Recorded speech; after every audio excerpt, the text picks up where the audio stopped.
चलिए अब आगे बढ़ते हैं। इसके बाद हम देखते हैं कि 11th क्लास में हमने क्या क्या देखा था।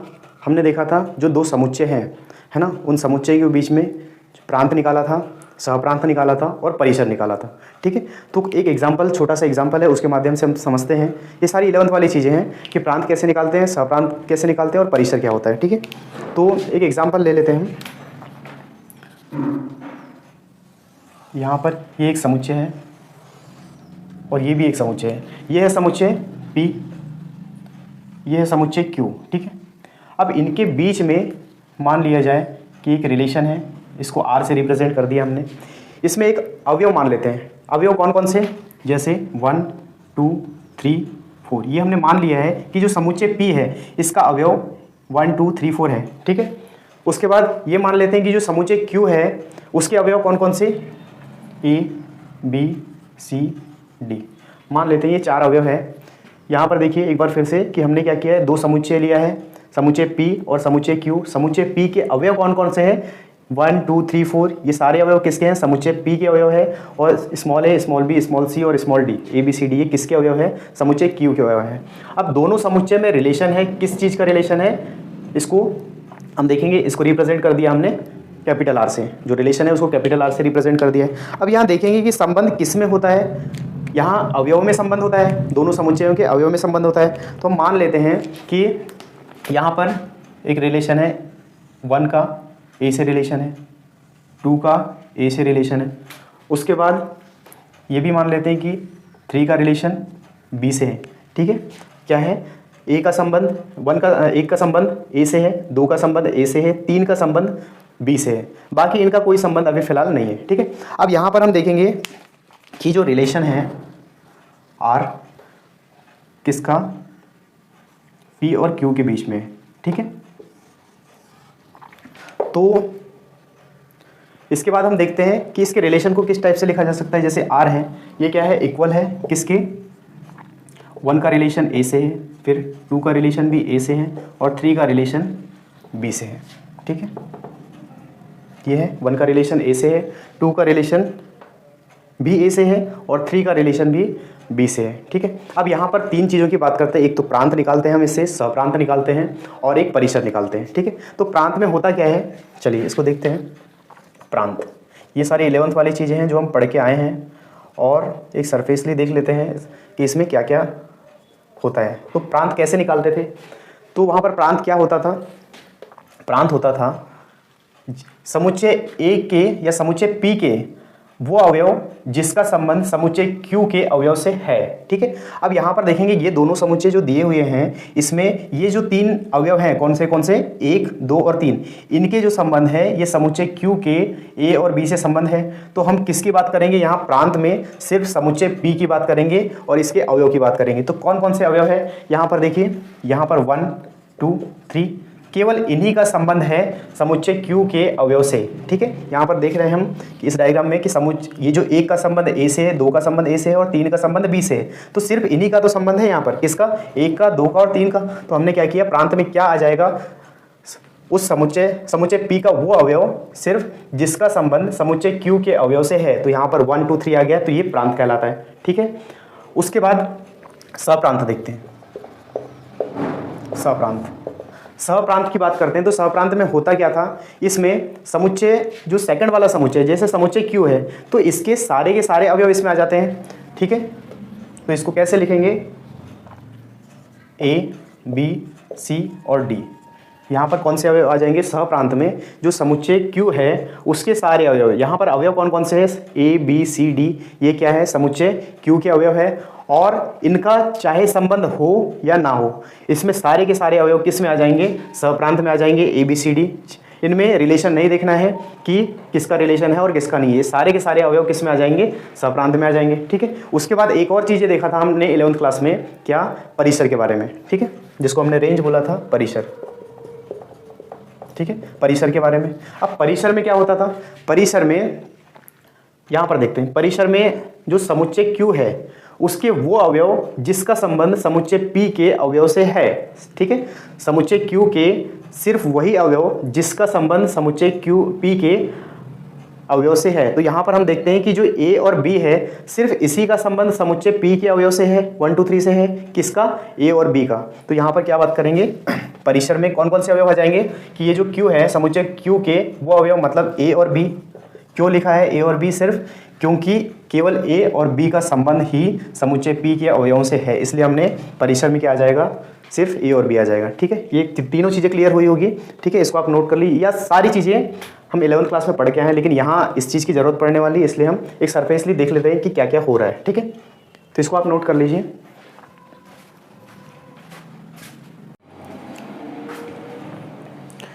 चलिए अब आगे बढ़ते हैं, आगे देखते हैं हम संबंधों के प्रकार। ठीक है, कितने प्रकार के संबंध होते हैं किसमें, समुच्चयों में। ठीक है, यहाँ पर हम देखेंगे कि हम टोटल 12th क्लास में 4 टाइप के संबंध देखेंगे। इसमें कौन कौन सी चीज़ें हैं कि पहला जो संबंध देखेंगे हम, ये स्वतुल्य संबंध हुआ। ठीक है, स्वतुल्य संबंध, इसको बोलते हैं रिफ्लेक्सिव रिलेशन। ठीक है, रिफ्लेक्सिव रिलेशन। दूसरा पढ़ेंगे हम सम्मित संबंध के बारे में। सम्मित संबंध मतलब सिमेट्रिक रिलेशन। तीसरा होता है संक्रामक संबंध, ट्रांजिटिव रिलेशन। चौथा होता है अपना तुल्यता संबंध। ठीक है, तुल्यता संबंध मतलब इक्विवेलेंस रिलेशन यहाँ पर हम। ठीक है, तो ये 4 संबंध हम देखेंगे इस अध्याय में। ठीक है, अब इनमें होता क्या है कि सबसे पहली कंडीशन कि संबंध किन में होता है, तो हम बात करेंगे यहाँ पर जो समान समुच्चय हैं, जैसे समुच्चय ए और समुच्चय ए। ठीक है, सेम समुच्चय है और इनके बीच में हम रिलेशन देखेंगे। ठीक है, सिर्फ क्या कंडीशन है कि ये रिलेशन तो देखेंगे, लेकिन जो समान समुच्चय होंगे उनमें रिलेशन देखेंगे। ठीक है, दूसरी चीज़ ये है कि जो रिलेशंस होंगे, अब इसके बारे में देखते हैं। एक स्वतुल्य संबंध के बारे में हम देखेंगे कुछ एग्जाम्पल के माध्यम से, सम्मित संबंध के बारे में भी देखेंगे और संक्रामक संबंध के बारे में। अब खास बात यह है कि जिन समुच्चयों में स्वतुल्य संबंध होगा, जिसमें सम्मित संबंध होगा, जिनमें संक्रामक संबंध होगा, जिनमें ये तीनों संबंध होंगे, उसमें हम बोलेंगे कि लास्ट में उसमें उन दोनों समुच्चयों में तुल्यता संबंध भी होगा। इसका मतलब ये है कि जब ये 3 ऑलरेडी संबंध होंगे जिन 2 समुच्चयों में, वहाँ पर हम तुल्यता संबंध है ये मान लेंगे। ठीक है, तो सबसे पहले तो हम तीनों चीज़ें चेक करेंगे। अब ये कैसे चेक करेंगे हम देखते हैं एक एग्जाम्पल के माध्यम से। ठीक है, 2 समान समुच्चय ले लेते हैं। ठीक है, ये भी समुच्चय ए है और ये भी समुच्चय ए है। इनका रिलेशन है, आर से रिप्रेजेंट कर देते हैं हम। ठीक है, अवयव ले लेते हैं। अवयव कौन कौन से, यहाँ पर 1 2 3 और 1 2 3। ठीक है, सबसे पहले हम बात करेंगे स्वतुल्य संबंध की। स्वतुल्य मतलब रिफ्लेक्सिव रिलेशन। ठीक है, अब ये बात करेंगे कि यहाँ पर इन दोनों समुच्चय में ये स्वतुल्य संबंध है या नहीं। ठीक है, क्वेश्चन क्या होता है कि स्वतुल्य संबंध इन दोनों समुच्चयों में है या नहीं। तो ये बात करते हैं। मान लीजिए कि यहाँ पर 1 का रिलेशन 1 से है। ठीक है, उसके बाद 2 का रिलेशन 2 से, ये भी मान लेते हैं। 3 का रिलेशन 3 से, ये मान लेते हैं। ठीक है, अब मान लीजिए कि 1 का रिलेशन 2 से है, उसके बाद जो 2 का रिलेशन 2 से तो है ही, अब 2 का रिलेशन 3 से है। ये एग्जाम्पल है, आप मान लेते हैं कि यहाँ पर 3 अवयव हैं समुच्चय ए में, इनको 2 बार लिखा गया है। समुच्चय ए का समुच्चय ए से ही संबंध होता है, तो यहाँ पर एक का संबंध 1 से है, 2 का संबंध 2 से है, 3 का संबंध 3 से, और ये भी मान लिया कि 1 का संबंध 2 से है, 2 का संबंध 3 से है। ठीक है, और उसके बाद हम देखते हैं। ठीक है, तो इसको लिखा जा सकता है किस तरीके से, यदि स्वतुल्य संबंध की बात करते हैं तो एक बहुत बेसिक चीज़ है। यहाँ पर हम देखते हैं क्या 1 का रिलेशन 1 से है। ठीक है, अब 1 का रिलेशन 1 से है तो कोई दिक्कत नहीं है, 1 का रिलेशन 1 से है, रिलेशन की बात हो रही है। फिर 2 का रिलेशन 2 से है, ठीक है। फिर 3 का रिलेशन 3 से है। इसका मतलब ये है कि जो सेम अवयव हैं, जैसे 1 का 1 से है, 2 का 2 से है, 3 का 3 से है, तो क्या हो जाएगा, ये स्वतुल्य संबंध होगा। इसका मतलब ये है कि जो समान अवयव हैं, समान अवयव का यदि संबंध आपस में है तो वो स्वतुल्य संबंध होगा। ठीक है, क्लियर है क्या कि स्वतुल्य संबंध कब होगा, जब दोनों समुच्चय हैं, दोनों समुच्चय में समान अवयव तो होंगे ही क्योंकि समान समुच्चय है, लेकिन यहाँ पे जो अवयव हैं, जैसे 1 का यदि 1 से रिलेशन है, 2 का यदि 2 से रिलेशन है और 3 का यदि 3 से रिलेशन है, समान अवयवों का आपस में यदि रिलेशन है तो वो क्या होगा, वो स्वतुल्य संबंध होगा। ठीक है, सिर्फ इतनी सी चीज़ देखनी है। अब यहाँ पर बात करते हैं किसका, एक और एग्जाम्पल देख लेते हैं।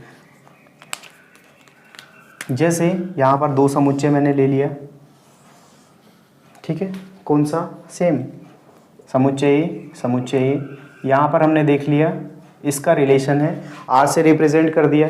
इसके अवयव भी देख लेते हैं कि अवयव 1 2 3 समान अवयव होंगे दोनों में। ठीक है, अब यहाँ रिलेशन की बात करते हैं तो ये मान लेते हैं कि 1 का रिलेशन 2 से है, ठीक है, 2 का रिलेशन 2 से है और 3 का रिलेशन 3 से है। इस एग्जाम्पल की बात कर लेते हैं। अब यहाँ किसी ने पूछा कि स्वतुल्य संबंध होगा कि नहीं होगा। ठीक है, तो हम देखते हैं यहाँ पर रिलेशन किस किस का है। रिलेशन किस किस का है भाई, 1 का 1 से नहीं है, 1 का 2 से है, 1 का 2 से है, 2 का 2 से है, उसके बाद 3 का 3 से है। ठीक है, अब देखो यहाँ पर मैंने बोला था कि स्वतुल्य चेक करते समय, स्वतुल्य संबंध चेक करते समय ये देखा जाएगा कि जो समान अवयव हैं उनका संबंध है कि नहीं है। अब यहाँ देखो 1 का 1 से रिलेशन है क्या, नहीं है। ठीक है, 2 का 2 से रिलेशन है क्या, हाँ है। ठीक है, ये तो क्लियर है। 3 का 3 से रिलेशन है क्या, हाँ है। देखिए 2 का 2 से संबंध है, 3 का 3 से संबंध है, लेकिन क्या 1 का 1 से संबंध है क्या, लेकिन नहीं।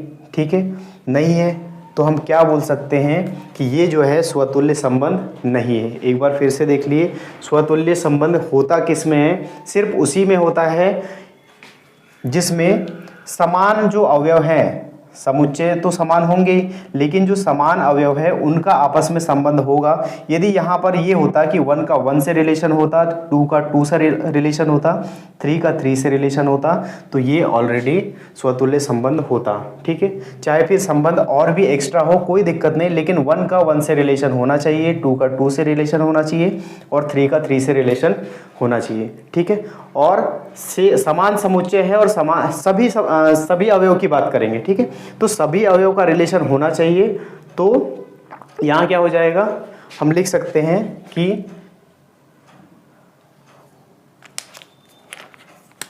स्वतुल्य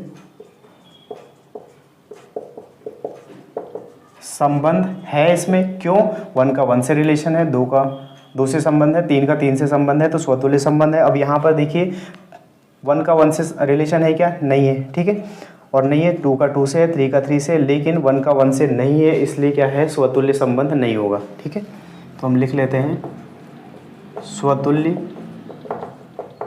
संबंध नहीं है। इन दोनों एग्जाम्पल से ही क्लियर होगा कि स्वतुल्य संबंध या रिफ्लेक्सिव रिलेशन इन दोनों में कैसे चेक करते हैं। ठीक है, तो आप इसको नोट कर लीजिएगा। कुछ एग्जाम्पल इसके बाद देखेंगे, उससे और क्लियर हो जाएगा कि वास्तव में कैसे चेक करते हैं। ठीक है, कुछ एग्जाम्पल इसके बाद करेंगे, पहले इसको नोट कर लीजिए आप।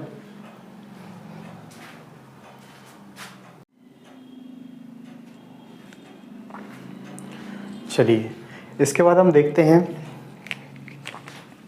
कि स्वतुल्य संबंध है।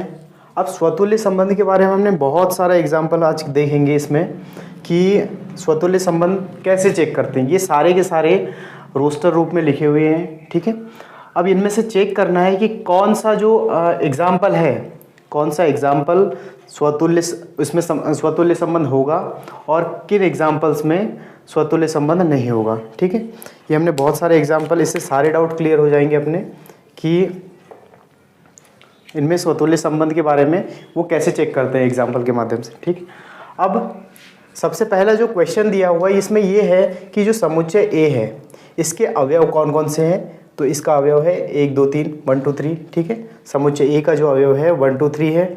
अब इसमें समुच्चय ए का समुच्चय ए में रिलेशन देखना है और वो संबंध देखते हुए हमको ये डिसाइड करना है कि वो स्वतुल्य संबंध होगा उसमें या नहीं होगा। ठीक है, अब आगे बढ़ते हैं।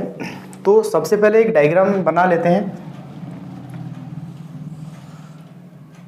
जैसे ये समुच्चय ए है, ये भी समुच्चय ए है और इनके बीच में रिलेशन देखेंगे कि वो जो रिलेशन है, जो संबंध है वो स्वतुल्य संबंध होगा या नहीं होगा। अवयव कौन कौन से हैं, दोनों में सेम अवयव है 1 2 3, इसमें भी 1 2 3। ठीक है, अब यहाँ पर देखते हैं कि सबसे पहला जो एग्जाम्पल दिया हुआ है, ठीक है, सबसे पहला एग्जाम्पल में क्या दिया हुआ है कि जो R है, एक मिनट इसको चेक कर लेते हैं। ठीक है, तो जो सबसे पहला एग्जाम्पल दिया हुआ है उसको चेक करते हैं। यहाँ पर देखिए कि पहले एग्जाम्पल में 1 का रिलेशन 1 से है, 1 का रिलेशन 1 से है, 1 का रिलेशन 2 से है, 1 का रिलेशन 2 से है, 1 का रिलेशन 3 से है, 1 का रिलेशन 3 से है, फिर 2 का रिलेशन 2 से है। तो 2 का जो रिलेशन है, 2 का रिलेशन भी 2 से है और 3 का रिलेशन 3 से है।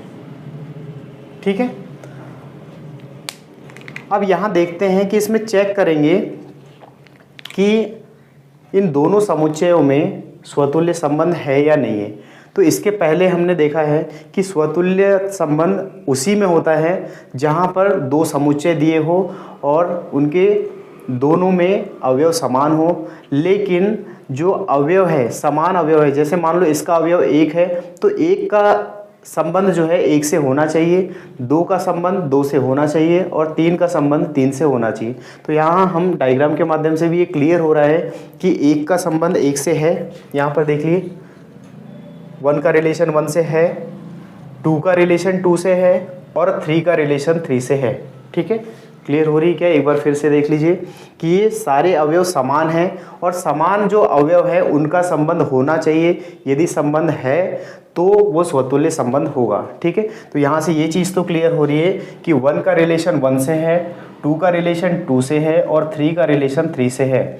जब समान अवयव का रिलेशन है, यहाँ पर देखिए समान अवयव है, समान अवयव है, ये सारे के सारे समान अवयव है। 1 का रिलेशन 1 से है, 2 का रिलेशन 2 से है और 3 का रिलेशन 3 से है। तो हम बोलेंगे कि स्वतुल्य संबंध इसमें होगा। ठीक है, तो यहाँ लिख देंगे स्वतुल्य संबंध है। ठीक है, अब मैं सारे जो एग्जाम्पल है उसके डायग्राम नहीं बनाऊंगा और उसके माध्यम से सिर्फ ये रोस्टर जो रूप है इसको देख के हम डायरेक्ट बता देंगे कि इसमें स्वतुल्य संबंध है या नहीं है। ठीक है, कैसे चेक करेंगे? समान अवयव देख लेंगे। अवयव हमको पता है कि जो समुच्चय में 3 ही अवयव है, 1 2 3। ठीक है, अब सेकंड एग्जाम्पल देखते हैं। यहाँ पर देखिए 1 का 1 से रिलेशन है। ठीक है, 1 का 1 से रिलेशन है। क्या 2 का 2 से रिलेशन है? तो यहाँ हम देखेंगे 2 का 2 से रिलेशन नहीं है, यहाँ तो 2 का 1 से रिलेशन है। तो क्या 3 का 3 से रिलेशन है? तो देखिए यहाँ पर 3 का 3 से रिलेशन नहीं है, सिर्फ क्या है 1 का 1 से रिलेशन है। इसलिए ये संबंध तो अधूरा हो गया कि भाई यहाँ पर 1 का 1 से तो रिलेशन है लेकिन 2 का 2 से रिलेशन नहीं है और 3 का 3 से रिलेशन नहीं है। इसलिए क्या हो जाएगा? ये स्वतुल्य संबंध नहीं होगा। क्लियर है क्या? स्वतुल्य संबंध नहीं है, नहीं है। क्या है? स्वतुल्य संबंध नहीं है। क्यों नहीं है? क्योंकि यहाँ पर 1 का 1 से संबंध है, 1 का 1 से रिलेशन तो है, लेकिन 2 का 2 से रिलेशन नहीं है और 3 का 3 से रिलेशन नहीं है। ये दोनों रिलेशन यहाँ पर मिसिंग है। इसलिए ये जो सेकंड वाला एग्जाम्पल है ये स्वतुल्य संबंध इनमें नहीं होगा। क्लियर है? ठीक है, एक और एग्जाम्पल देखते हैं, आगे बढ़ते जाते हैं कि थर्ड एग्जाम्पल देखो। यहाँ पर क्या 1 का 1 से रिलेशन है? देखिए 1 का 1 से रिलेशन है? नहीं है। 2 का 2 से रिलेशन है, नहीं है। 3 का 3 से रिलेशन है, नहीं है। इसमें तीनों रिलेशन नहीं है। जो समान अवयव हैं उनका रिलेशन होना जरूरी है, तभी क्या होगा, वो स्वतुल्य संबंध होगा, अन्यथा स्वतुल्य संबंध नहीं होगा। ठीक है, तो हम देखेंगे कि यहाँ पर मिसिंग है क्या क्या। 1 का 1 से रिलेशन भी नहीं है, 2 का 2 से रिलेशन भी नहीं है और 3 का 3 से रिलेशन नहीं है। तो हम लिखेंगे यहाँ पर कि ये स्वतुल्य संबंध होगा क्या, नहीं होगा। तो स्वतुल्य संबंध नहीं है। क्लियर है? ठीक है, आगे एग्जांपल देखते हैं 4th नंबर का। अब यहाँ पर देखते हैं कि 1 का 1 से रिलेशन है, 2 का 2 से रिलेशन है, 3 का 3 से रिलेशन है। ठीक है, यहाँ देखिए समान अवयव का रिलेशन तीनों का है, 3 अवयव है, तीनों का रिलेशन यहाँ पर है। उसके अलावा एक और चीज़ है कि इसके बाद एक्स्ट्रा रिलेशन है, कोई दिक्कत नहीं है। 1 का 2 से रिलेशन है, कोई दिक्कत नहीं, लेकिन 1 का 1 से रिलेशन होना चाहिए, 2 का 2 से रिलेशन होना चाहिए और 3 का 3 से रिलेशन होना चाहिए। तो ये क्या हो जाएगा, ये स्वतुल्य संबंध होगा। इसको मैं सिर्फ क्या है, राइट क्लिक कर दे रहा हूँ, यहाँ पर राइट टिक कर देता हूँ कि ये क्या है, स्वतुल्य संबंध होगा। क्यों होगा, क्योंकि यहाँ पर देखिए 1 का 1 से रिलेशन है, 2 का 2 से रिलेशन है और 3 का 3 से रिलेशन है। क्लियर है कि स्वतुल्य संबंध है। वैसे ही जल्दी से चेक कर लेते हैं बाकी 3 एग्जाम्पल भी। यहाँ पर देखिए 1 का 1 से रिलेशन है, 2 का 2 से रिलेशन है, 3 का 3 से रिलेशन है, इसलिए बाकी सारी चीज़ें हम नहीं चेक करेंगे, कोई दिक्कत नहीं है। लेकिन ये समान जो अवयव हैं इनका रिलेशन आपस में होना चाहिए, और यदि है तो ये भी समुच्चय है, मतलब सॉरी स्वतुल्य संबंध ये है, इसमें होगा। क्यों, क्योंकि स्वतुल्य संबंध इसलिए क्योंकि 1 का 1 से रिलेशन है, 2 का 2 से रिलेशन और 3 का 3 से रिलेशन है, इसलिए स्वतुल्य संबंध होगा। ठीक है, आगे एग्जाम्पल देखते हैं और 6 नंबर का।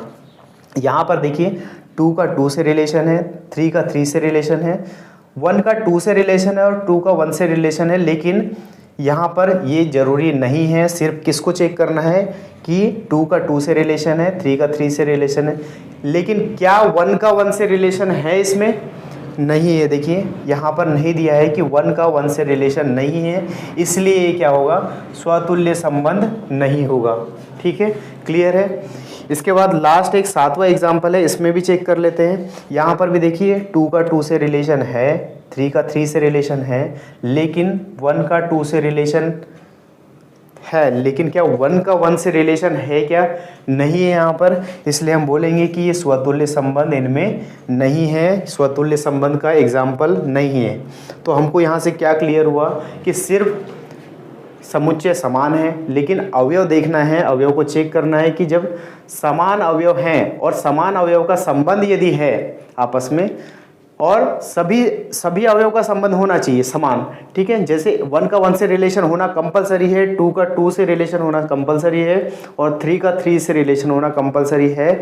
और यदि है तो फिर एग्जाम्पल में यदि दिया हुआ है तो स्वतुल्य संबंध होगा, अन्यथा स्वतुल्य संबंध नहीं होगा। ठीक है, क्लियर है, इसको आप नोट कर लीजिए। अब तो यहाँ से क्लियर हो गया होगा कि स्वतुल्य संबंध कैसे चेक करना है। ठीक है, तो इसको आप नोट कर लीजिए।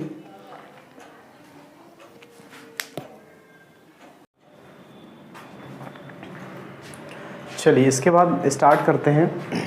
जो अगला संबंध है सम्मित संबंध। ठीक है, सम्मित संबंध के बारे में हम देखते हैं कि ये संबंध क्या होते हैं। ठीक, कुछ एग्जाम्पल्स हैं, उसके माध्यम से हम समझते हैं कि एग्जाम्पल में दिया हुआ है कि जो समुच्चय ए है इसके कौन कौन से अवयव हैं, 1 2 3 1 2 3 ये अवयव हैं किसके, समुच्चय ए के हैं, और रिलेशन किन किन के बीच में है, ए और ए के बीच में संबंध है जो समान समुच्चय हैं। तो अब देखेंगे कि एक एग्जाम्पल से, पहला एग्जाम्पल देख लेते हैं। यहाँ पर दिया हुआ है कि रिलेशन किस किस का है, 1 का 1 से रिलेशन है, 1 का 2 से है, 1 का 3 से है, 2 का 2 से है और 3 का 3 से है। तब क्या वास्तव में ये जो पहला एग्जाम्पल दिया हुआ है ये सम्मित संबंध है या नहीं है। अब इसको चेक करने के लिए फर्स्ट क्वेश्चन का मैं डायग्राम बना देता हूँ यहाँ पर कि 2 समुच्चय हैं,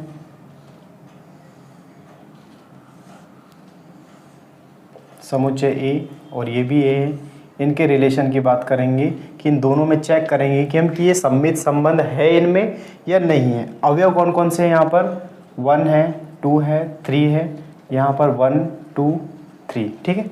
अब क्या होगा, क्या बोला है इसमें, पहला जो एग्जाम्पल दिया हुआ है कि 1 का 1 से रिलेशन है, 1 का 1 से रिलेशन है, 1 का 2 से रिलेशन है, 1 का 2 से रिलेशन है, 1 का 3 से भी रिलेशन है, 1 का 3 से भी रिलेशन है, 2 का 2 से रिलेशन है। तो यहाँ हम देखेंगे कि 2 का 2 से रिलेशन है, ठीक है। उसके बाद 3 का 3 से रिलेशन है, ठीक है। अब ये डायग्राम में देखिए कि यहाँ से कैसे पता करेंगे कि सममित संबंध इनमें है या नहीं है। तो बहुत आसान है ये भी, कि सबसे पहले क्या देखेंगे, देखिए 1 का 1 से रिलेशन है, ठीक है। सबसे पहले तो इनको हटा देते हैं, जो समान अवयव है इनकी हम बात ही नहीं करेंगे। यहाँ पर 1 का 1 से रिलेशन है, 2 का 2 से रिलेशन है, 3 का 3 से रिलेशन है, इसको अभी फ़िलहाल भूल जाते हैं, ठीक है। क्योंकि इनके आधार पर हम क्या डिसाइड करते थे, इसके पहले जो स्वतुल्य संबंध है या नहीं है ये डिसाइड करते थे। तो हम यहाँ पर ये चेक नहीं करना है, बल्कि ये चेक करना है कि सममित संबंध इनमें है या नहीं है। तो यहाँ पर जो समान अवयव हैं उनमें जो संबंध है उनको हम अलग कर लेते हैं, फिलहाल छोड़ देते हैं, ठीक है।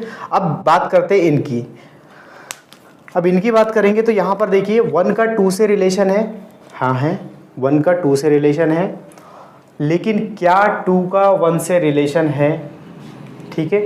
यहाँ पर क्या 2 का 1 से रिलेशन दिख रहा है क्या, नहीं दिख रहा है, ठीक है।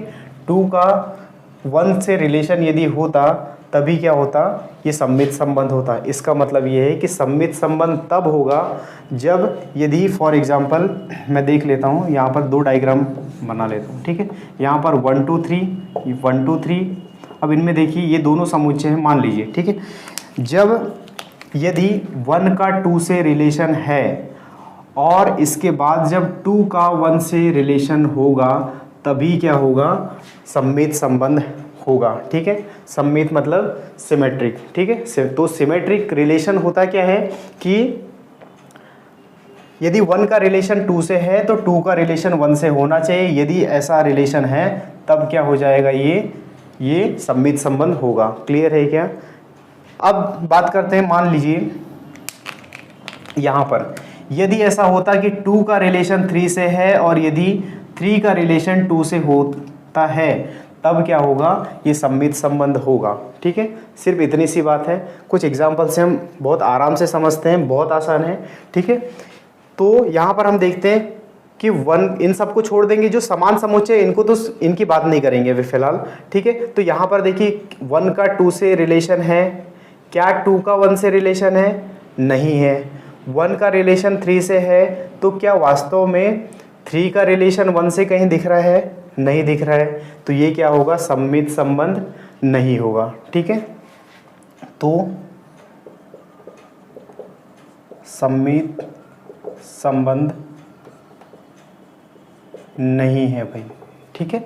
सममित संबंध नहीं है। क्यों नहीं है, क्योंकि 1 का 2 से रिलेशन तो है लेकिन 2 का 1 से रिलेशन यहाँ पर नहीं है, इसलिए सममित संबंध ये नहीं होगा, ठीक है। तो अब देख लेते हैं इसको किस तरीके से लिखा जा सकता है। जैसे एग्जाम्पल के लिए चलिए और कुछ देखते हैं आगे एग्जाम्पल, उससे और क्लियर हो जाएगा। तो यहाँ क्या क्लियर हुआ कि ये सममित संबंध नहीं है, ठीक है। अब अगला एग्जाम्पल देखते हैं। यहाँ पर देखिए अगले एग्जाम्पल में 1 का 1 से रिलेशन है, इसको छोड़ देते हैं। जो असमान अवयव हैं उनसे सिर्फ डिसाइड करेंगे। यहाँ पर देखिए 1 का रिलेशन 2 से है, 1 का रिलेशन 2 से है, तो क्या 2 का रिलेशन 1 से है, तो 2 का रिलेशन 1 से है क्या, ये देखिए यहाँ पर देखिए बहुत ही अच्छा है एग्जाम्पल है कि 1 का रिलेशन 2 से है तब 2 का रिलेशन भी 1 से है, तब क्या हो जाएगा, ये सममित संबंध होगा। क्लियर है क्या, ये सममित संबंध है, ठीक है। इसमें लिख देंगे कि सममित संबंध है, ठीक है। क्यों है सममित संबंध, क्योंकि 1 का रिलेशन 2 से है तो 2 का रिलेशन भी 1 से है। इसलिए क्या हो जाएगा, ये आपस में सम्मित संबंध होगा। ठीक है, अगला एग्जाम्पल देख लेते हैं। यहाँ पर 1 का रिलेशन 2 से है, तो क्या 2 का रिलेशन 1 से है? हाँ है। देखिए 1 का रिलेशन 1 का संबंध 2 से है, तो 2 का संबंध 1 से है, इसलिए क्या हो जाएगा, ये सम्मित संबंध है। ठीक है, उसके बाद अगला एग्जाम्पल देखते हैं कि चौथा। ठीक है, 4th नंबर, इसमें क्या दिया हुआ है कि 1 का 1 से रिलेशन है, इसको भूल जाओ, अभी इसको भी भूल जाओ। 2 का 2 से रिलेशन है, 3 का 3 से रिलेशन है। अब बात करते हैं जो असमान अवयव है, सिर्फ उनकी बात करेंगे। तो 1 का रिलेशन 2 से है, 1 का संबंध 2 से है, क्या 2 का संबंध 1 से है? इधर कहीं 2 का संबंध 1 से नहीं है, इसलिए इसके कारण क्या हो जाएगा, ये जो एग्जाम्पल है ये इसमें सम्मित संबंध नहीं है। क्लियर है क्या? क्यों नहीं है? क्योंकि यहाँ पर देखो समान जो अवयव है इनका संबंध तो है, लेकिन जो असमान अवयव है इनका भी आपस में संबंध होना चाहिए। कैसे संबंध होना चाहिए कि जब 1 का रिलेशन 2 से है तो 2 का रिलेशन 1 से होगा, तब ये सम्मित संबंध होगा। लेकिन यहाँ पर 1 का रिलेशन 2 से तो है, लेकिन 2 का रिलेशन 1 से है क्या? नहीं है, इसलिए ये सम्मित संबंध नहीं होगा। ठीक है, एक अगला क्वेश्चन देखते हैं। यहाँ पर भी देखिए जो समान अवयव है इनको हम अलग कर लेते हैं फिलहाल। ठीक है, अब उसके बाद इसकी बात करते हैं। यहाँ पर देखिए 1 का रिलेशन 2 से है, क्या 2 का रिलेशन 1 से है? तो देखिए हाँ, 2 का रिलेशन भी 1 से है, 1 का रिलेशन 2 से है और 2 का रिलेशन भी 1 से है। ठीक है, उसके बाद देखिए 2 का रिलेशन 3 से है, तो क्या 3 का रिलेशन 2 से है? हाँ है, देखिए 3 का रिलेशन 2 से है। तो यहाँ पर इन चारों से हमको ये क्लियर हो रहा है कि 1 का रिलेशन 2 से है तो 2 का रिलेशन 1 से होना चाहिए, 2 का रिलेशन 3 से है तो 3 का रिलेशन 2 से होना चाहिए, और यदि रिलेशन ऑलरेडी है तब क्या हो जाएगा, ये सम्मित संबंध होगा। ठीक है, तो ये सम्मित संबंध होगा। ठीक है, क्लियर हो रहा होगा, बहुत आसान है ये। कि अगला एग्जाम्पल देखते हैं, 6 नंबर का एग्जाम्पल देखिए। यहाँ पर 2 का रिलेशन 2 से है, 3 का रिलेशन 3 से है, तो ये समान अवयव है। समान अवयव की जब भी बात होगी तो इनको इसमें अभी फिलहाल साइड कर लेंगे, और किसकी बात करेंगे, जो समान अवयव है, असमान अवयव है। तो ये 1 का रिलेशन 2 से है, क्या 2 का रिलेशन 1 से है? हाँ है, देखिए 2 का रिलेशन 1 से है और 1 का रिलेशन भी 2 से है। तो ये आपस में जब रिलेशन है असमान अवयव का, तब क्या हो जाएगा, ये सम्मित संबंध है। तो हम बोलेंगे इनमें सम्मित संबंध है।